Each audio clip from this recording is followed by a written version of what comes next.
بڑی معذرت کے ساتھ میں عرض کرتا ہوں، آج سے ایک دستور بنا لو، بچہ شرارت کرے، بچہ غلط کام کرے، اسے چوہے سے نہ ڈراؤ، اسے بلی سے نہ ڈراؤ، اسے مانگنے والے سے نہ ڈراؤ، اسے دوسری چیزوں سے نہ ڈراؤ۔ اگر اسے ڈرانا ہے تو اس بچے سے کہو بیٹا ایسا نہ کرو، اللہ ناراض ہو جائے گا، اللہ سے ڈرو۔ اس کی پکڑ بہت سخت ہوتی ہے، ہم کبھی اللہ سے نہیں ڈراتے، ہم بڈھوں سے ڈراتے ہیں، مانگنے والوں سے ڈراتے۔ جیسا کہ آپ جانتے ہیں کہ قرآن مقدس میں اللہ نے فرمایا رب ہب لی من الصالحین فبشرناہ بغلام حلیم۔ اب اس کے بعد اس بیٹے کی سچویشن کیا ہوئی؟ اللہ نے بیٹا بھی عطا فرما دیا، اور وہ بیٹا تھا حضرت اسماعیل علیہ الصلاۃ والتسلیم۔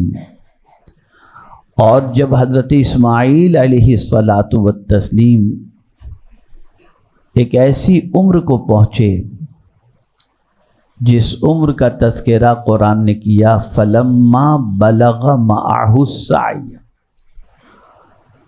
اور جب حضرت ابراہیم علیہ الصلاۃ والسلام کے ساتھ وہ اس عمر کو پہنچ گئے کہ جس میں وہ بھاگ دوڑ کر سکتے تھے۔ معہو کا لفظ اس لیے آیا تاکہ یہ بتایا جا سکے کہ اپنے باپ کے کام میں ہاتھ بٹانے کی انہوں نے عمر پالی تھی، یعنی ایسی عمر کو پہنچ چکے تھے جس میں اپنے والد کے ساتھ وہ ہاتھ بٹا سکتے تھے، ان کے کام میں وہ تعاون کر سکتے تھے، اور ان کے کام کے اندر وہ سپورٹ کر سکتے تھے۔ اب آپ ایک اندازہ لگائیں، ہر باپ جب عمر کے اس پڑاؤ میں قدم رکھتا ہے جو عمر ڈھلنے کی ہوتی ہے، ضعیفی کی ہوتی ہے، اور اس میں اللہ نے بیٹا عطا کر دیا ہو، اور وہ بیٹا اس عمر کی طرف پہنچ رہا ہو کہ اب بڑھاپے کے اندر وہ بیٹا تعاون کرنے کے لائق بھی ہو گیا ہو اور معاون بھی ثابت ہو سکتا ہو، اس عمر تک پہنچنے کے ساتھ ہی پروردگار جل جلالہ نے خواب کے اندر حضرت ابراہیم علیہ الصلاۃ والتسلیم کو حکم عطا فرمایا۔ اور پھر آپ دیکھیں کہ ایک بہت بڑی بات اس چیز سے سمجھ میں آتی ہے، اور وہ یہ ہے کہ نبی کا خواب عام انسانوں کے خواب کی طرح نہیں ہوتا، نبی کا خواب بھی وحی الہی ہوا کرتا ہے۔ نبی ہمیشہ جو بھی خواب دیکھتے ہیں وہ سچا خواب دیکھتے ہیں۔ تو آپ نے خواب میں اپنے بیٹے کو ذبح کرتے ہوئے اپنے آپ کو دیکھا، تو پھر خیال پیدا ہوا کہ یہ رب قدیر جل جلالہ کی جانب سے مجھے حکم ہے کہ میں اپنے بیٹے کو ذبح کروں۔ تو ظاہر سی بات ہے دودھ پیتا بچہ نہیں تھا، حضرت اسماعیل علیہ السلام عمر کے اس پڑاؤ میں قدم رکھ چکے تھے جہاں پر اپنے والد کا ساتھ دینے کی صلاحیت بھی ان کے اندر پیدا ہو چکی تھی، اور اپنے والد کا وہ ہاتھ بٹاتے تھے۔ مفسرین نے بعض جگہوں پر 9 سال کی عمر فرمائی، بعض میں کچھ اور عمر کا تذکرہ آیا۔ اب ظاہر سی بات ہے کہ رب قدیر جل جلالہ نے عالم خواب کے اندر ذبح کرنے کا آپ کو اشارہ دیا، حکم دیا۔ اس باپ کی عظمت پر قربان کہ جو اپنے بیٹے کو اس عمر میں پانے کے بعد بھی بیٹے کی طرف توجہ دینے کی بجائے رب کے حکم کی طرف توجہ دے رہا ہے۔ یہ نہیں سوچا کہ میں اور اپنے بیٹے کی گردن پر چھری چلاؤں، نہیں، یہ دیکھا کہ مجھے حکم کون دے رہا ہے۔ یہاں ایک بہت لطیف نقطہ آپ کے سامنے پیش کرتا ہوں، اور یہ شاید آپ کی زندگی کے اندر بہت مفید ثابت ہوگا، اور اگر اس کو آپ نے دل و دماغ کے اندر بٹھا لیا تو ہر مصیبت آپ کے لیے نعمت محسوس ہوگی اور آپ کے لیے راحت محسوس ہوگی۔ ایک ہوتا ہے صبر اور ایک ہوتا ہے برداشت۔ ہر برداشت کرنے والا صابر نہیں ہوتا۔ صبر الگ چیز ہے، برداشت الگ چیز ہے۔ مثال کے طور پر کوئی تکلیف آئی اور اس تکلیف پر اگر ہم نے ہائے وائے شروع کر دیا، یا اللہ میں مر گیا، اور پھر اس تکلیف کو دور کرنے کی کوشش کرنے کے بعد تکلیف دور نہیں ہوئی، تو آپ یہی کہیں گے اب صبر کے علاوہ کوئی چارہ نہیں۔ یہ صبر نہیں ہے، یہ برداشت ہے۔ اس لیے کہ آپ نے پہلے تو شور کر دیا نا، پہلے تو آپ نے واویلا مچا دیا، آپ نے رب کی شکایت کے دروازے کھول دیے۔ اب صبر کسے کہتے ہیں؟ مصیبت آئے تب بھی اسمائلنگ فیس کے ساتھ اپنے رب کی طرف سے آنے والی چیزوں کو صبر کے ساتھ صبر کرنا اور اس پر اللہ عز و جل سے اجر کی امید رکھنا، یہ ہے صبر۔ کوئی شور نہیں، کوئی شرابہ نہیں۔ اس کو میں ایک مثال کے ذریعے سمجھاؤں گا تو بات اچھی طرح سمجھ میں آ جائے گی۔ ایک بادشاہ نے اپنے وزیر کو اور اپنے خاص غلام کو 2 پھل دیے۔ وزیر کو پھل دیا، وہی پھل، ایسا ہی پھل، ویسے ہی درخت کا پھل اس نے اپنے خاص خادم کو، خاص غلام کو پیش کیا۔ وزیر نے جیسے ہی کھایا، وہ پھل کڑوا تھا، اس نے فوراً رکھ دیا۔ خادم اور غلام کو جب دیا، اس نے وہ پھل بڑے مزے سے کھانا شروع کیا۔ تو وزیر سے بادشاہ نے پوچھا تو یہ پھل نہیں کھا رہا ہے، کیا وجہ ہے؟ تو وزیر نے کہا بادشاہ سلامت، بڑا کڑوا ہے یہ۔ تو پھر خادم خاص اور غلام سے پوچھا کہ تو یہ پھل کھا رہا ہے، کیا یہ کڑوا نہیں؟ تو اب خادم خاص اور غلام کا جواب سنیے۔ اس نے کہا بادشاہ سلامت، ہے تو کڑوا، کڑوا ہے، لیکن آپ یہ جاننا چاہتے ہیں کہ میں کیوں کھا رہا ہوں؟ تو سنیے بادشاہ، وجہ یہ ہے پوری زندگی تو آپ کے ہاتھوں سے اچھی اچھی نعمتیں میں نے کھائیں، اگر آج کڑوا پھل مل گیا تو شکایت کس بات کی؟ اسے بھی میں خوشی سے کھانے کے لیے تیار ہوں۔ اسے کہتے ہیں صبر۔ زندگی میں اس چیز کو یاد رکھیں۔ خیر، تو عرض یہ کر رہا تھا، حضرت ابراہیم علیہ الصلاۃ والتسلیم کو رب قدیر نے عالم خواب میں حکم عطا فرمایا، تو آپ نے اپنے بیٹے سے اس خواب کا تذکرہ کیا اور فرمایا یا بنیا۔ یہاں سے ایک بات سمجھ میں آئی کہ اپنے بچوں سے بات کرتے وقت ان کو اچھے انداز سے پکارنا، یہ بھی حضرت ابراہیم علیہ السلام کی سنت اور قرآن کے فارمولے پر عمل ہے۔ یہ نہیں کہ آج جس طریقے سے اے بے تے سے کر کے جو بچوں کو بلاتے ہیں، کبھی بھی اس طریقے سے نہیں بلانا چاہیے۔ میرے بیٹے، میرے لخت جگر، میرے بچے، اس طریقے سے پکارنا چاہیے جیسا کہ حضرت ابراہیم علیہ السلام نے اپنے بیٹے کو اس خواب کا تذکرہ فرماتے ہوئے فرمایا یا بنیا، اے میرے لخت جگر، اے میرے بیٹے، اے میری آنکھوں کی ٹھنڈک، میں نے خواب میں دیکھا ہے، انی ارا فی المنام، میں نے خواب میں دیکھا ہے انی اذبحک، کہ میں تجھے ذبح کر رہا ہوں، فانظر ماذا ترا، میرے بیٹے اس سلسلے میں تیرا کیا خیال ہے، تیرا کیا مشورہ ہے؟ اب میں آپ سے پوچھنا چاہتا ہوں، آج کوئی باپ اپنے بیٹے سے یہ کہہ کے ذرا دیکھ لے کہ میں نے خواب میں دیکھا ہے کہ تجھے ڈنڈے والی کر رہا ہوں، تو بیٹا سیدھا ماں کے پاس کمپلین لے کر کے جائے گا، میرا باپ تو کسائی ہو گیا ہے، اس کے دل میں میری محبت نہیں ہے۔ لیکن قربان اس بچے کی عظمت پر، اس اسماعیل علیہ السلام کی عظمت پر، اور کیوں نہ ہو حضرت اسماعیل علیہ السلام کا عظمت والا ہونا، اس لیے کہ انہی کی پیشانی میں تو نور مصطفیٰ صلی اللہ علیہ وسلم موجود تھا۔ تو حضرت اسماعیل علیہ السلام نے جب یہ سنا تو یہ نہیں کہا کہ ابا جان کیسی بات کر رہے ہو، اکلوتا بیٹا، اور آپ مجھ پر ایسے ایسے خواب دیکھتے ہو، خواب میں تو وہی بات آتی ہے جو آدمی سوچتا ہے، آپ میرے بارے میں اتنا غلط سوچ رہے ہو؟ نہیں، قربان جائیے، جس بچے کو جس اعتبار سے پالا تھا اسی اعتبار کا جواب بچے کی زبان سے اپنے والد کو ملتا ہے۔ اور یہ سوال پوچھنے کی وجہ مفسرین نے کئی چیزیں بتائی ہیں۔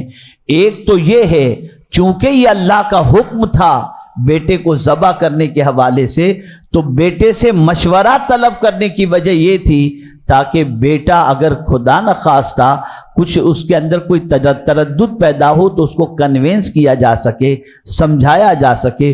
دوسری وجہ مفسرین یہ بیان فرماتے ہیں کہ ایک وجہ یہ بھی تھی کہ بچہ پہلے سے پریپیئر ہو جائے کہ مجھے اللہ کے نام پر ذبح کیا جانے والا ہے، اللہ کے حکم پر۔ یہ ساری وجوہات تھیں۔ اور دوسری چیز، پوری دنیا کو یہ بتانا تھا کہ جو انبیاء ہوتے ہیں ان کا سخت امتحان ہوتا ہے، اور وہ امتحان کے اندر پہنچنے کے بعد ان کی زندگی کو اگر دیکھو گے تو تمہیں یہ چیز ملے گی، ان کے نزدیک نہ اولاد اہم ہے، نہ ان کے نزدیک بیوی بچے اہم ہیں، نہ ان کے نزدیک شہر اہم ہے، نہ ان کے نزدیک ملک اہم ہے، نہ ان کے نزدیک مال اہم ہے، نہ ان کے نزدیک جان اہم ہے۔ اگر ان کے نزدیک سب سے زیادہ اہمیت کسی چیز کی ہے تو وہ پروردگار جل جلالہ کے فرمان کی اور اس کی خوشی کی اہمیت ہے۔ ایک بیٹا جو سہارا بننے کے قریب تھا، اس کی گردن پر چھری چلانے کا حکم ہوا تو رب یہ حضرت ابراہیم علیہ السلام کے ذریعے دنیا کو پیغام دینا چاہتا ہے۔ اے دنیا میں بسنے والے انسانوں، یاد رکھو، اگر زندگی میں کبھی تمہیں بھروسہ کرنا ہے تو اولاد پر بھروسہ کرنے کی بجائے اپنے پروردگار پر بھروسہ کرو، جیسا کہ حضرت ابراہیم علیہ السلام نے اپنے رب پر بھروسہ فرمایا تھا۔ آج آپ دیکھیں دنیا کے اندر انسان بیٹے کی دعائیں کرتا ہے، لیکن آپ دیکھیں بیٹے گھر چھوڑ کر بھاگ جاتے ہیں، بیٹے ماں باپ کے بڑھاپے کا سہارا نہیں بنتے، بیٹے دین کے راستے پر نہیں چلتے، بیٹے ماں باپ کو پوچھتے تک نہیں ہیں۔ یہ سچویشن ہو جاتی ہے۔ ابھی تازہ ترین ممبئی کے اندر ہی، میں علاقے کا نام نہیں لیتا، اس علاقے میں رہنے والا ایک باپ جو بہت ہی مشہور اور بہت ہی جانا پہچانا انسان، لیکن آپ کو حیرت ہوگی، اکلوتا بیٹا، باپ کی طبیعت خراب ہوئی، ڈاکٹر نے کینسر ڈیٹیکٹ کر دیا، تب بھی اپنے باپ کو قریب کے محلے میں رہتے ہوئے بھی دیکھنے کو آنے کو تیار نہیں تھا۔ بعد میں بڑی منت و سماجت کے بعد اس بچے سے اس کی ماں نے ضد کی کہ ایک بار تو آ کے اپنے باپ کا منہ دیکھ کر کے جا۔ تب وہ آیا اور اپنے باپ کا چہرہ دیکھ کے فوراً چلا گیا، کوئی خدمت کے لیے نہیں رہا۔ یہ آج کا دور ہے، اسی لیے قدرت نے یہ دستور عطا فرمایا، بیٹا مانگو، ہم تمہیں بیٹا عطا کریں گے۔ اللہ ضرور بیٹا عطا کرے گا، لیکن یاد رکھنا زندگی کے ہر موڑ پر اگر تمہیں بھروسہ کرنا ہے تو صرف پالنہار حقیقی پر بھروسہ کرنا ہے۔ یہ ایک درس تھا، اور دنیا کو بتانا بھی تھا کہ میرے ابراہیم کو دیکھو، جس کو میں نے خلیل بنایا ہے، وہ اپنے بیٹے کی گردن پر چھری چلانے کے لیے بھی تیار ہے۔ وہ یہ نہیں سوچ رہا کہ میرا بیٹا میرے بڑھاپے کا سہارا بنے گا، اس لیے کہ ابراہیم کے لیے مجھ سے بڑا کوئی سہارا ہے ہی نہیں، اور ابراہیم ایسی سچویشن کے اندر بھی میرے حکم پر عمل کرتے۔ اللہ اکبر۔ اب بیٹے کا انداز دیکھیے، جس انداز سے باپ نے اپنے بیٹے سے کہا تھا یا بنیا، جواب بھی بیٹا اپنے والد کو اسی انداز سے دیتا ہے، یا ابتی فعل، اے میرے پدر بزرگوار، اے میرے والد ماجد، اے میرے سرپرست، اے میرے ذمہ دار، اے میرے والد، آپ کو جو بھی حکم اللہ کی طرف سے ملا وہ کر گزریے۔ افعل ما تؤمر، جو بھی حکم ملا ہے آپ اس کو کر گزریے۔ آپ ذرا سوچیں، یہ آخر جملہ حضرت اسماعیل علیہ السلام نے کیوں کہا؟ یہ آپ کی زبان پر یہ کلمہ کیسے آیا؟ اس کی وجہ تھی کہ حضرت ابراہیم علیہ السلام نے اول روز سے اپنے بچوں کے دل و دماغ کے اندر، اپنے بچے کے دل و دماغ کے اندر یہ بات بٹھائی تھی کہ ہم بھی اللہ کے، ہماری زندگی بھی اللہ کے لیے، ہمارا جینا بھی اللہ کے لیے، اور ہمارا مرنا بھی اللہ کے لیے۔ حضرت اسماعیل کی اولاد میں سے مصطفیٰ جان رحمت صلی اللہ علیہ وسلم تشریف لائے، پیدا ہوئے، اور پروردگار جل جلالہ نے حضور سے فرمایا، میرے محبوب تم مجھ سے کتنی محبت کرتے ہو ذرا بتا دو، دنیا والوں کو بتا دو، قل تم کہہ دو۔ تو حضور صلی اللہ علیہ وسلم عرض کرتے ہیں، ان صلاتی و نسکی و محیایا ومماتی للہ رب العالمین، میری نماز، میری قربانی، میرا جینا، میرا مرنا، یہ سب کچھ اللہ رب العالمین کے لیے ہے۔ پتہ چلا ایک انسان کو چاہیے کہ اپنا جینا مرنا سب کچھ اللہ رب العالمین کے لیے کرے۔ اسی لیے حضرت اسماعیل علیہ السلام نے اپنے والد سے عرض کیا، آپ کو جو حکم ملا ہے کر گزریے، مجھے کس کی راہ میں ذبح ہونے کا حکم ملا؟ اللہ کی راہ میں نا، میں تیار ہوں، یہ جان ہے کیا اسی کی دی ہوئی تو ہے، اگر وہ قبول کر لے تو اس سے بڑھ کر کے سعادت کی بات کیا ہو سکتی ہے۔ پتہ چلا یہ تربیت کا اثر تھا، یہ ذہن میں بٹھانے کا اثر تھا۔ اگر کربلا میں حضرت امام حسین نے قربانی دی اور اولاد کی قربانی، جان کی قربانی، تو یہ بھی مولا علی اور خاتون جنت کی تربیت کا اثر تھا۔ ان کو بتا دیا گیا تھا حق کیا ہے اور جان کیا ہے۔ جان ہے ہی اس لیے کہ حق کے نام پہ قربان کر دی جائے۔ یہ اولاد کی تربیت ابتدا میں اس طریقے سے اگر کی جاتی ہے تو یہ اولاد اس عمر پر پہنچنے کے بعد اپنے آپ کو بارگاہ سمدیت میں قربان کرنے کے لیے تیار ہو جاتی ہے۔ اے رسول اعظم صلی اللہ تعالی علیہ وسلم کے دیوانوں، بڑی معذرت کے ساتھ میں عرض کرتا ہوں، آج سے ایک دستور بنا لو، بچہ شرارت کرے، بچہ غلط کام کرے، اسے چوہے سے نہ ڈراؤ، اسے بلی سے نہ ڈراؤ، اسے مانگنے والے سے نہ ڈراؤ، اسے دوسری چیزوں سے نہ ڈراؤ۔ اگر اسے ڈرانا ہے تو اس بچے سے کہو بیٹا ایسا نہ کرو، اللہ ناراض ہو جائے گا، اللہ سے ڈرو، اس کی پکڑ بہت سخت ہوتی ہے۔ ہم کبھی اللہ سے نہیں ڈراتے، ہم بڈھوں سے ڈراتے ہیں، مانگنے والوں سے ڈراتے ہیں، چوہے اور چھپکلی سے ڈراتے ہیں، شیر سے ڈراتے ہیں، تصاویر سے ڈراتے ہیں، نتیجتاً ہمارے بچوں کے دل میں اللہ کا ڈر پیدا نہیں ہوتا۔ لیکن خاتون جنت نے بچپن ہی سے اپنے بچے کے دل کے اندر اللہ کا ڈر بٹھایا تھا۔ تربیت کا یہ پہلو جب انسان کی زندگی میں ہو تو وہ بچہ کبھی بھی غلط راستے کا مسافر نہیں بنتا اور اس بچے کی زندگی میں بیلنس رہتا ہے۔ تو جیسے ہی انہوں نے کہا تو حضرت اسماعیل علیہ السلام نے عرض کیا، یا ابت فعل، اے میرے پدر بزرگوار، اے میرے والد ماجد، اے میرے سر کے تاج، آپ کو جو بھی اللہ نے حکم دیا ہے اسے کر گزریے۔ اب رہا میرا معاملہ تو آپ مطمئن رہیے، میں اپنے موقف سے ہٹوں گا نہیں۔ ایسا نہیں کہ آپ ذبح کرنے آئیں گے تو میں آپ کو منع کر دوں گا، نہیں۔